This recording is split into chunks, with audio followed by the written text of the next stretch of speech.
Ya. Sapa mah? Gareng saking kota Pacitan. Kaya apa? Jogete. Kaya apa sepak terjange? Ya. Walang kakek, Duk. Yo.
Sugeng dalu Kang Gareng. Wilujeng dalu kacange Ki Marsudi Bawa Leksana.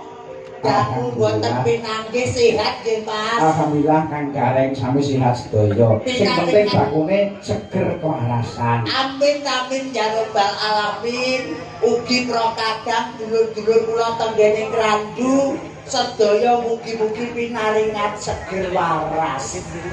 Kula iki dalu menika wujude syukur ngarsanipun Gusti Kang Maha Agung kebak ing kamulyan menika panjenenganipun Rama Jemani anggenipun tasakuran menika temu wahyuning jojo Mas. Temu wahyuning jojo sepisan kanggo saklawase muga-muga dados keluarga ingkang sakinah mawaddah warahmah. Amin. Amin amin Kang Gareng. Jan ruwasa pratika 2000 mawon kali jenengan kangen kula mboten lumpuh. Nggih. Gara-gara Lombok larang wayangan larang-larang. Gara-gara parine larang tanggapan yo arang-arang. Namung gedonga mugi-mugi sedulur sedaya kathah rejeki Allahumma. Amin. Panjang yuswa Allahumma. Amin. Kuat sehat selamat Allahumma. Amin. Ngoten iki lho Mas. Mulakno dulur Krandu niku ngangeni lek teng kula iki Mas.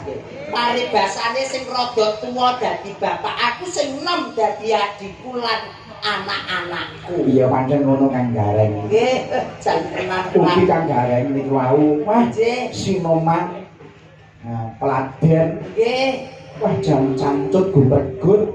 Wonten rukun jan cacek. Cacet banget katek kula sakyaine kopi urung diwehi. Lah tekamu wis ngasep tekamu bengi kok. Wong saking iki sedaya niku kangge sedaya kan nuwun diradosi to Mas. Paribasane kula dalah panjenengan Sinden Yoga niku kangge paribasanipun keluarga piyambak. Dadine iki apa to wong lagane dhewe sing penting iki dulur-dulur sing rawuh ki ndongane muga-muga lulus raharja mboten wonten alangan setunggal menapa. Oh, Mas jaga putrane Pak Jemani niku kalih Mas. Nggih. Lanang karo wedok. Muga-muga temu jodoh, temu wahyu, sepisan kanggo sak lawase aja ngantek pegatan. Panjen ngono Kang Gareng. Amin, amin Kang Gareng. Kuncine siji wong ki arep bondo dunyane dhuwur wong nuwun sewu lho Mas. Wong ki lek akeh ya bingung, lek sithik ya bingung.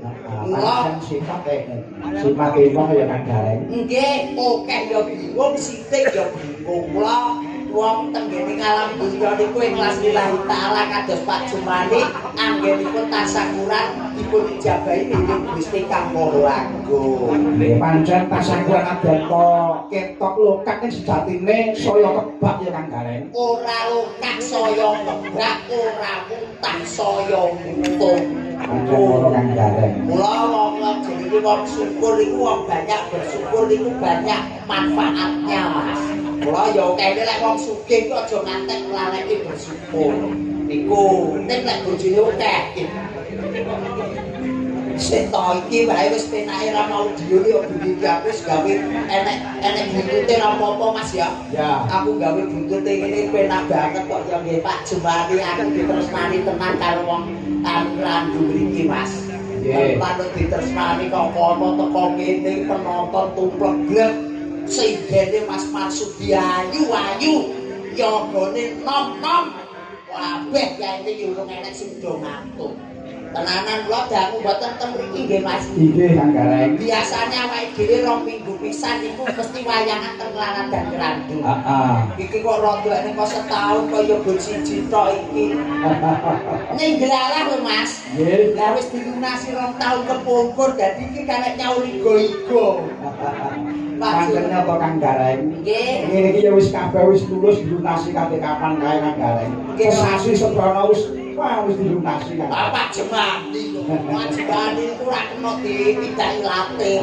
Pak Jemani, wah Mas, iki dangu mboten pinanggih kula kali kanca-kanca sinden. Menika monggo Kang Gareng. nggih Diaturake kali guru lanang kula saking Rebet. nggih. Menika Mas Heru Sutaji. Rawuh mriki. Wah, rawuh Kang Gareng. Alhamdulillah Mas Heru, wilujeng dalu Mas Heru Sutaji. Nggih, saking kalih dan Jambon. Warga saking Ibu Sisung, ugi Bapak Magimin, ugi rawuh. Alhamdulillah Bu Sisu, ketiyen iki sing panggah Mas. Lah iya lah. Jilbabe sing ijo kuwi.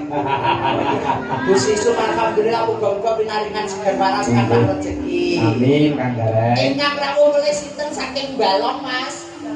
Mbah Senen saking Balong ugi rawuh sedaran. Nggih, sedarat rawuh, Balong rawuh, Jambon rawuh. Mbah Senen saking Sendang ugi rawuh. Alhamdulillah barokah. Derek ndedonga mugi-mugi sampinipun panjenengan mirsani Ki Marsudi Bawa Laksana dugi dalem pikantuk berkah rezeki ingkang barokah. Nggih, tenan kok ya. Aku ki lek kali jenengan iki gungane mboten lumpuh Mas. Nggih Kang Gareng. Ugi mboten katalungan Kang Gareng. Nggih, pripun? Katur nggih menika dulur lanang kula menika wonten tanah Sabrang Mas Kawit saking nggih menika Karanglo Kidul. Wonten pundi sakmenika Mas? Nggih.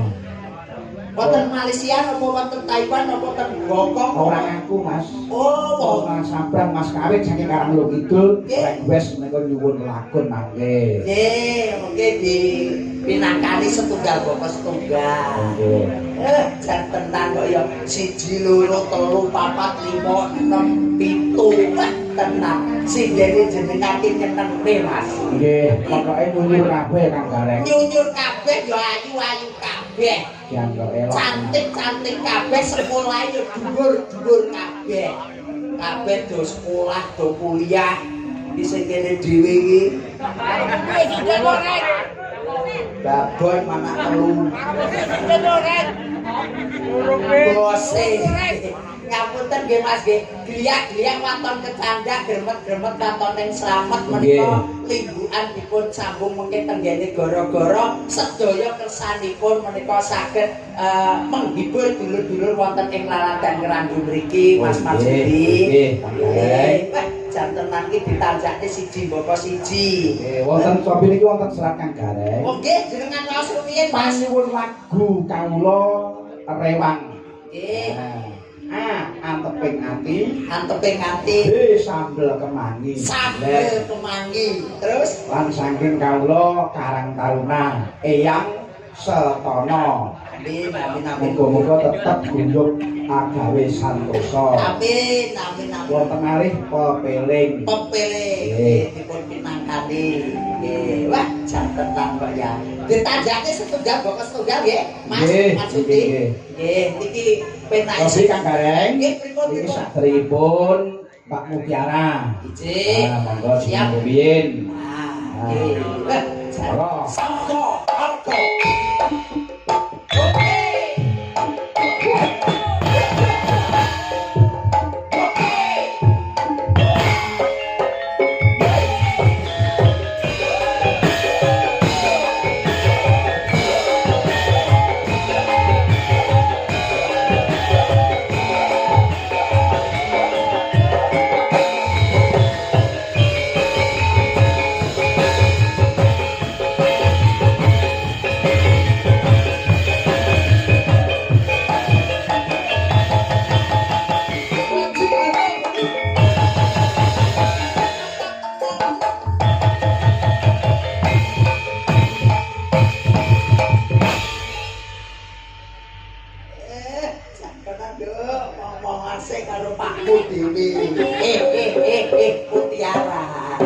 Mutiara bapak lenggah wonten mriki.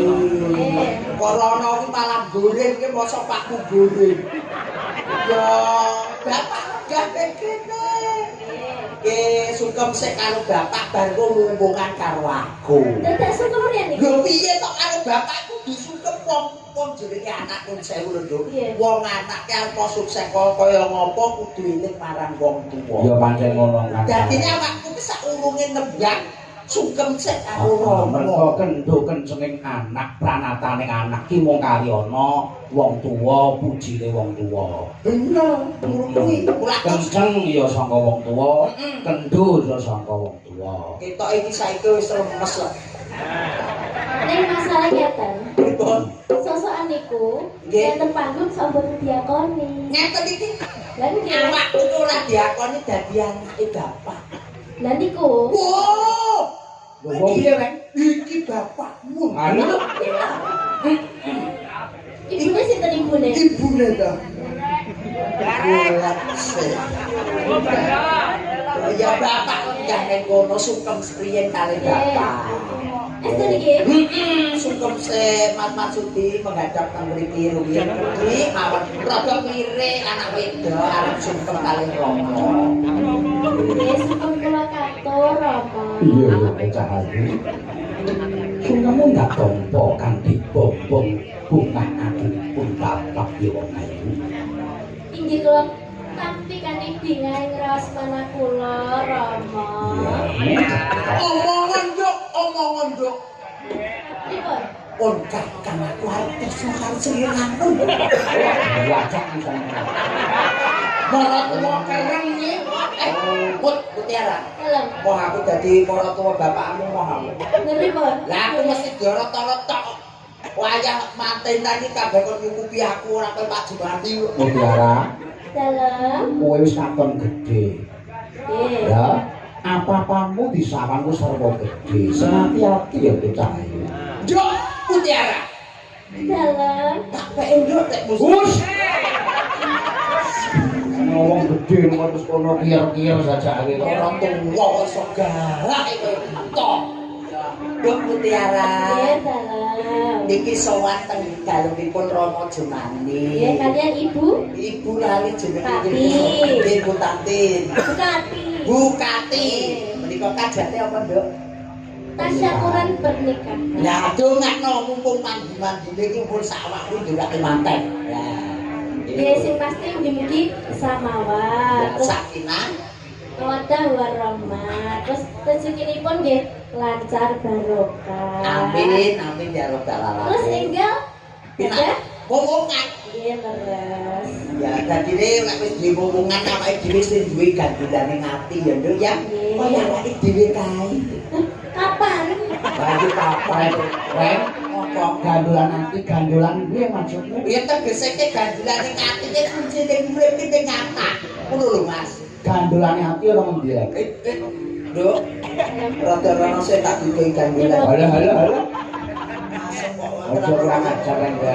Nggih, ayo biak-biak wae dhewe nyambut gawe terus ki gawe lagon sing jumbo kalih kawontenan. Nggih. Lagune apa? Coba Kang Gareng. Nggih. Iki kula nyuwun cocok karo swasana. Nggih.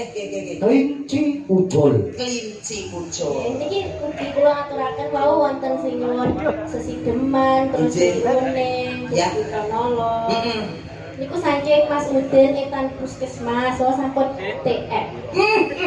Maksudnya lah. Nggih sampun enten sing masuk. Oh, tepeng awakmu. Nggih. Aku jaluk. Nggih dene saged dipendhet.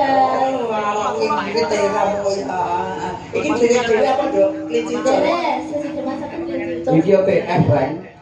OTF. TF napa? Lho. Mas, iki malam Senin ora malam Jumat kosong TF kono.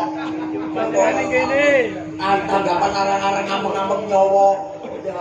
Niki ngaturaken sugeng dalu banen. Nggih, Mbak, alhamdulillah rawuh. Setia kendali kula. Nggih, tambah nek ki wong dimanapun ki maksud dibawa sono live itu dia pasti datang. Ketak Mbak nggih, Mbak Jan, Mbak Kune ketok yo tambah enak. Moga. Ngubengi kutha niku nggih.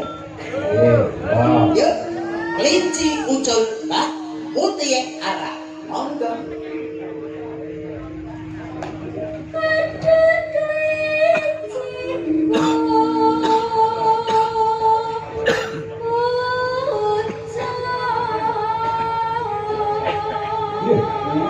Piye Reng? Kandhani kok bocah iki mesti swarane mesti kepentak. Andulane gedhe kok ya.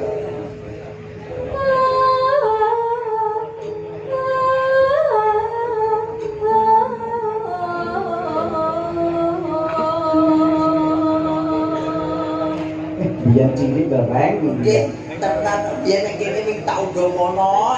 Saiki male sarwa gedhe. Aku saiki ra wani blas, aku dilirik terus maput kok. Ayo Nduk terus.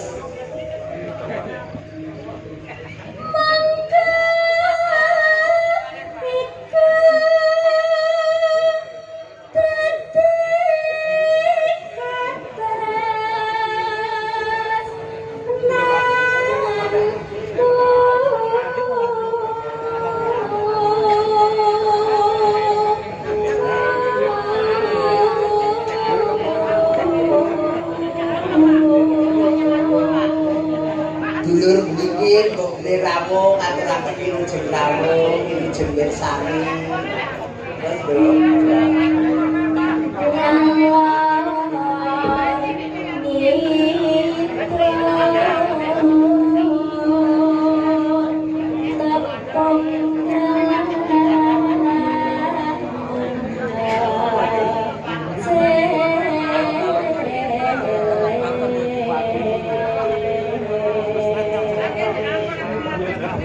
Terus Saya punya rasa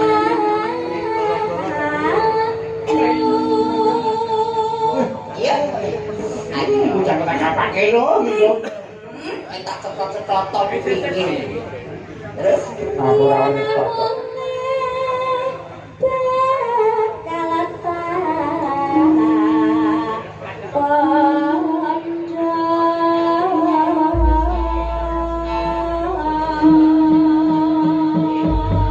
langgam kelinci ucul. Monggo, Mbak Mutiara. Sabto Argo.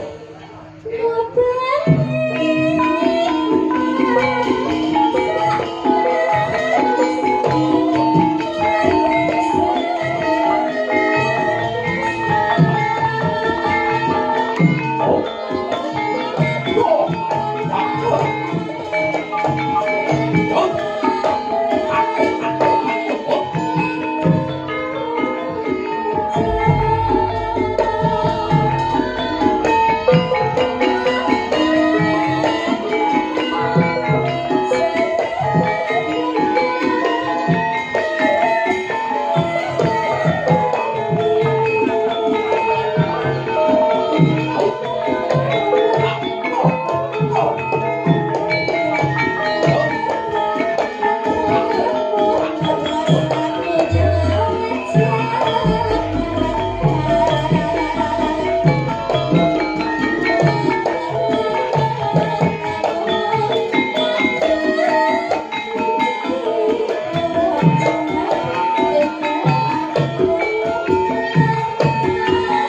joget rada isih ngalor lho. Ngalor ku pundi? Nengen mriki. ya niwa, ya nengen, ya niwa. Ini kuatan ternyata. Wajib.